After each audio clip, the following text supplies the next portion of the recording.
ওমরের খেলাফত চলতেছে। হঠাৎ দেখেন হযরত ওমর দুই বড় এক ব্যক্তি দুইজন একটা বাচ্চা বালককে নিয়ে আসতেছে, হেসরায়া টানতে টানতে আদালতে। ওমর বলে, এই বালকটাকে কেন নিয়ে আসছো? দুই ব্যক্তি বলে, আমরা বিচারের দাবি নিয়ে আসছি। কি বিচার? বলে, এই বালক আমার আব্বাকে মেরে ফেলেছে। খেয়াল করেননি, আমার আব্বাকে মেরে ফেলেছে। ওমর ডাক দিয়া কয়, রে বালক, এই দুই মানুষ ভাই, ওর বাবারে মারছো কিনা? বলে, হ্যাঁ মেরেছি, তবে আমি ইচ্ছা করে মারি নাই। আমি রাখাল, আমার পালিত উটের উপরে এসে একটা পাথর নিক্ষেপ করেছিল যে কোনো কারণে। আমার উট মরে মরে যাবে অবস্থা, আমি রাগ করে পাথরটা উল্টা আবার মারছি, তার মাথায় গিয়া লাগছে, সে মারা গেছে। ওমর বললেন, এখন তোমার ফয়সালা হয়ে যাবে। কি হবে? তোমার গর্দান উড়ায় দিতে হবে, এটাই ফয়সালা। বালক কয়, আমারে 3 দিনের একটু সময় দেন, আমার একটা মনের আশা। বলে, কি? বলে, আমার এক ভাই আছে বাড়িতে, গোপন জায়গায় আমার কিছু সম্পদ আছে, আমার ভাই জানে না। আমি গিয়া সম্পদটা ভাইয়ের হাতে বুঝাইয়া এরপরে চলে আসবো। কয়দিন? 3 দিন। ভালো করে খেয়াল করেন, 3 দিন। ওমর বলে, তুমি যে বাড়ি গিয়ে আবার ফেরত আসবা, তার গ্যারান্টি কি? একজনের যদি জিম্মাদারি বানায় দেও, তোমারে সাইরা দেব।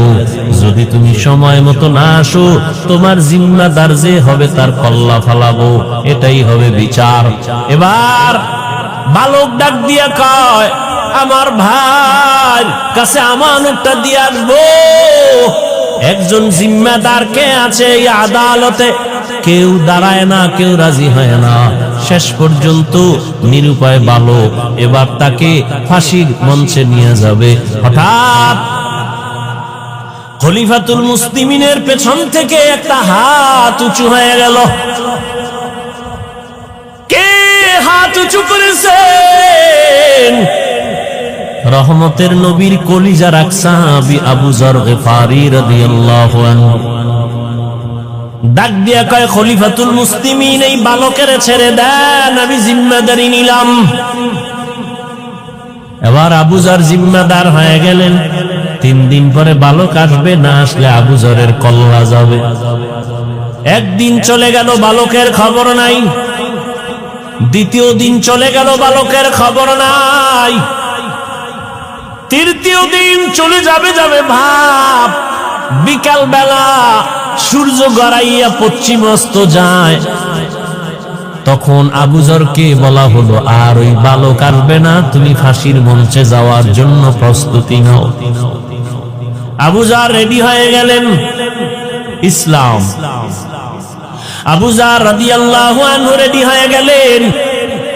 নিরুপায়, বালক আসবে না, ধোঁকা দিল নাকি?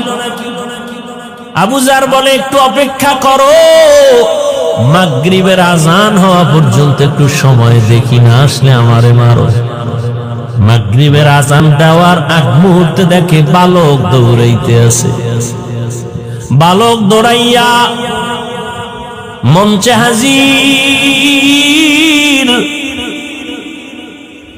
বালক হাজির যখন হয়ে গেল, ওমর ডাক দিয়া কয়, রে বালক, তুই তো না আসলেও পারতি,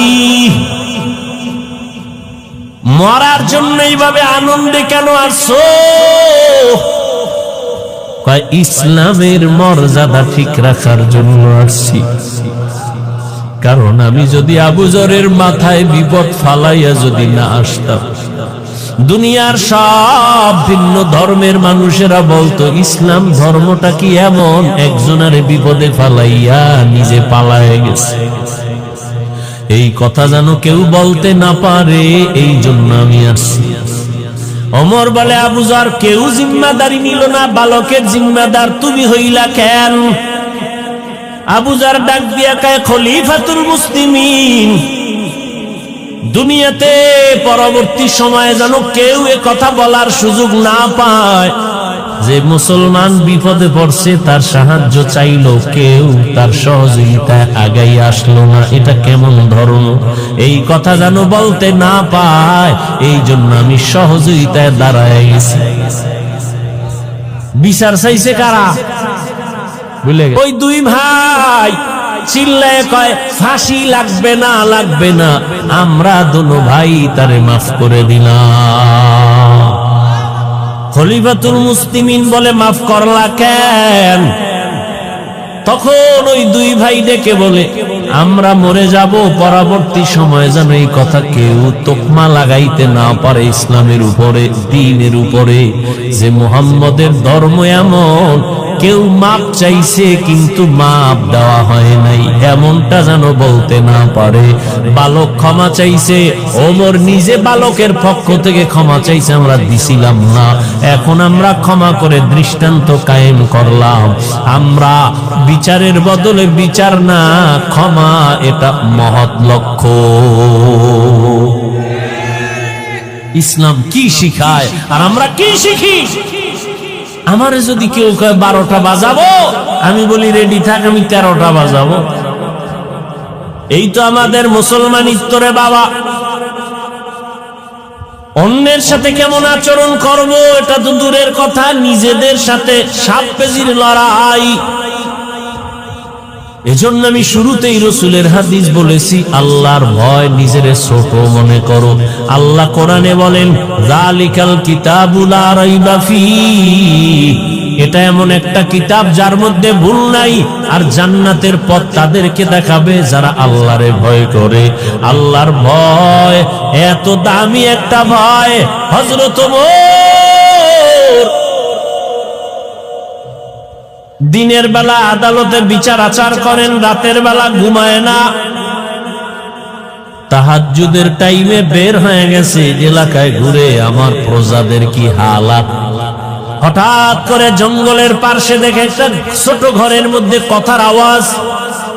ওমরে ফারুক রাদিয়াল্লাহু তাআলা আনহু গোপনীয়তা রক্ষা করে আস্তে করে ঘরের পার্শ্বে দাঁড়ায় শুনে মা আর মেয়ে কথা বলে দুইজনে। মা বলে আজকে উটের দুধ কম হয়ে গেল, পানি বেশি দিয়া বাজারে বিক্রি করতে নিবি। মেয়েটা ডাক দিয়া কয় আম্মা না, খলিফাতুল মুসলিমিন ওমরের পক্ষ থেকে নিষেধ, দুধের সাথে পানি মিশানো যাবে না। মায়ে কয় খলিফাতুল মুসলিমিন কি আসেনি, সে কি দেখবেননি, সে তো এখন ঘুমায়। মেয়েটা ডাক দিয়া কয় রে মা, খলিফাতুল মুসলিমিন যদিও দেখবে না, আল্লাহ তো দেখবেন, ফাঁকি দেওয়া যাবে না। ওমরে ফারুক রাদিয়াল্লাহু তাআলা এর কথা শুইনা গোপনে চলে গেছেন, কান্না করতে করতে চলে গেলেন। পরের দিন আদালতে ওই মেয়ে মাকে ডাকলো। ওমরে ফারুক ডাকিয়া কয় এই মা, তোমার কন্যাটার এত সুন্দর বিশ্বাস আর আল্লাহর ভয়, এই জমিনে এত তাকওয়াওয়ালা মেয়ে পাওয়া বড় কঠিন। মা তুমি যদি রাজি হও, আমি ওমরের ছেলের জন্য তোমার মেয়েটাকে বিবাহের বন্ধনে নিব। قال النبي صلى الله عليه وآله وسلم من تواضع لله رفعه الله। পয়গম্বর বলেন যেই বান্দা, যেই বান্দি বা যে উম্মত নিজেকে আল্লাহর মহব্বতে ছোট মনে করে, বিনয়ী হয়ে চলে, আল্লাহ তার মর্যাদা অনেক উঁচু করে দেন। নবীর সুন্দর বয়ান, যে নিজেকে ছোট বানাইয়া চলে, আমি বড়, আমার টাকা, আমার বাড়ি, আমার গাড়ি, আমার চেয়ার, আমার দাপট, আমার ক্ষমতা, এমন না, নিজেকে ছোট মনে করে যে না আসলে আমার কিচ্ছু না, আমার বাড়ি গাড়ি, আমার টাকা পয়সা, আমার ক্ষমতা, আমার পাওয়ার, মুহূর্তের মধ্যে আজরাইল আসলে শেষ। আজরাইল আসলে মরণ থেকে যতই পালাও, মরণ তোমায় নিবে ঘিরি। যদিও সুদূর আকাশ পানে লুকাও সেথায় লাগিয়ে সিঁড়ি, নদী পথে নৌকা চালাও ও মাঝি ভাই, বেলা ডোবার আগে আমি ওপার উঠতে চাই, ডুবে গেলে বেলারে আর উঠে না, ভেঙ্গে গেলে মেলার আর জমে না। মহামারী করোনায় সব দমন করে ফেলল, এরপরেও যারা দমন হয় না আল্লাহ তাদেরকে চোখের সামনে দমন করে দেখায় দিলেন, আমি আল্লাহ চাইলে সব হয়, বান্দা চাইলে কিছুই হয় না।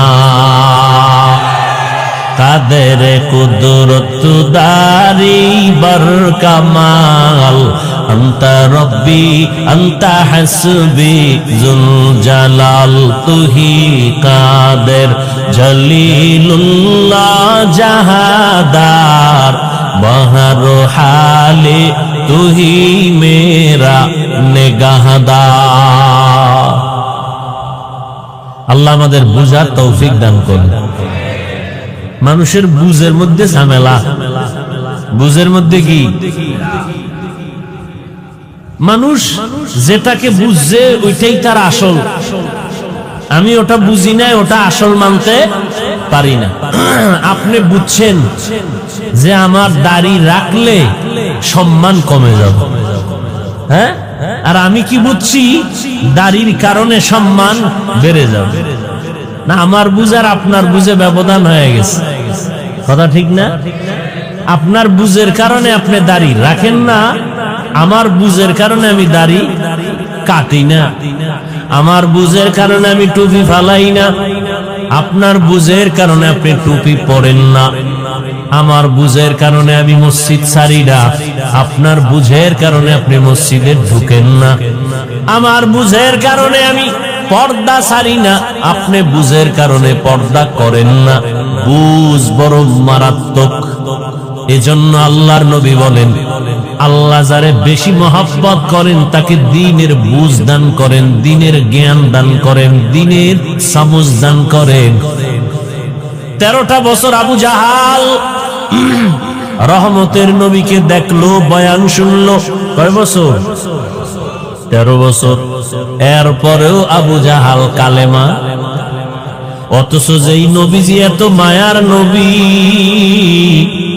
এক নজর তাকাইলে ক্ষুধা নিবারণ হয়ে যায়। সুবহানাল্লাহ। না ফজর ভরেন নাই, জহুর ভরেন নাই, আসর ভরেন নাই, মাগরিব না, এশাও না, এরকম আশেকে রাসূল আছে না নাই? এরপরে টানছে বিড়ি। কি আপনি যে বিড়ি টানছেন না ড্রাগন ফল খাইছেন, এটা ঠোঁট দেখলে বোঝা যায় না? একজনে তেঁতুল খায়, কি খায়? কয় ভাই এটা কেমন লাগে? কয় ঠোঁটের মিসকলে বুঝো না তেঁতুল টক না ঝাল না মিষ্টি। ফজর জোহর আসর মাগরিব পড়লেন না, টানলেন বিড়ি,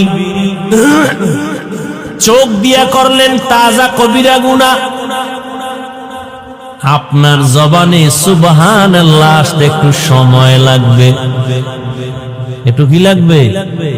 সময় লাগবে। ভাইরা আমার, আল্লাহ সবাইকে সহি বুঝ দান করেন। আবু জাহিল্লা 13 বছর নবীরে দেখাও কালেমা। নবীজির হাত মুবারকের মধ্যে পাথর নিয়ে কয়, আরে আবু জাহাল হাতের ভেতরে পাথর নিয়ে কয়, এই ভাতিজা যদি বলতে পারো আমার মুষ্টিতে কি আছে? পারলে কি হবে? কয় এখন তোমারে নবী মানবো, কালেমা পড়বো। নবী বলেন আমি বলতে জানি না। তবে নবী একটু আওয়াজ দিলেন, হাতের মুষ্টিতে যা আছে একটু আওয়াজ দাও। সাথে সাথে পাথরগুলো কালেমা পড়া শুরু করলো জোরে। আবু জাহাল পাথরগুলো মাটির মধ্যে ফেলে দিয়া কয়, মুহাম্মদ বড় জাদুকার। এর নাম কপাল। সান কপাল না পোড়া কপাল? এর নাম পোড়া কপাল। 13 বছর নবীরে দেখলো, বয়ান শুনলো, তারপরও কালেমা কপালে আসলো না।